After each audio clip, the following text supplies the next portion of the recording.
Պետք է հարկի նկատմամբ, ինչքան էլ դա դժվար հնչի, պետք է ձևավորել հարազատություն։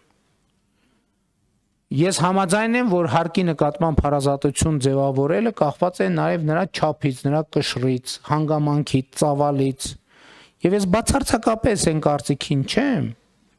որ այսօրվա մեր հարկային համակարգը կատարյալ է։ Չենք կարող, ես նույնիսկ հույս չունեմ, չեմ էլ կարող տենց խնդիր դնել, որ եկեք կատարյալ հարկային համակարգ ունենանք։ Համակարգը կատարյալ չի լինելու երբեք, բայց ես կարծում եմ, որ մեր առաջնորդությունը պետք է լինի նրա մասին, որ մենք ըմբռնում պետք է ձևավորենք քաղաքացիների շրջանում, որ հարկը իր ընտանիքի, իր երեխայի,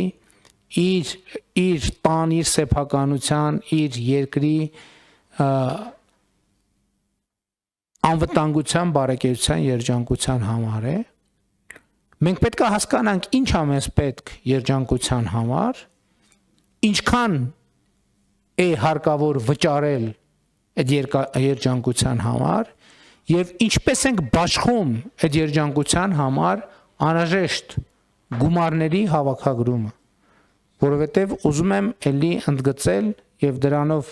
թերևս ամփոփել, որ Հայաստանի Հանրապետությունում որևէ բան տեղի չի ունենում առանց պետական բյուջեի ծախսի։ Եվ հետևաբար որևէ բանի տեղի ունենալը սկսած մարդկանց ամուսնությունից։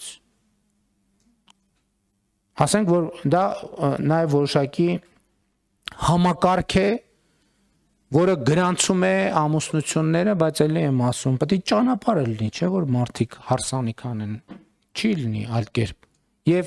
հոսանք պետք է լինի, ջրամատակարարում եւ այլն, էլ բան չանեմ, չպարզաբանեմ։ Եվ հետեւաբար մեզ պետք է ձևավորել, ես չի ասի կոնսենսուս, ես կասեի, որ ըմբռնում,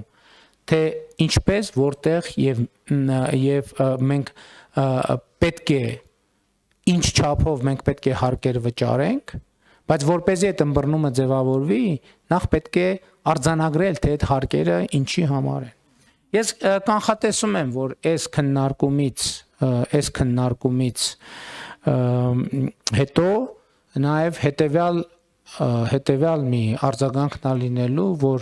պետական պաշտոնյաների աշխատավարձերը, պարգևատրումները եւ այլն, ես այսօր առավոտ հատուկ հանել եմ այս քննարկումից առաջ, խնդրել եմ ֆինանսների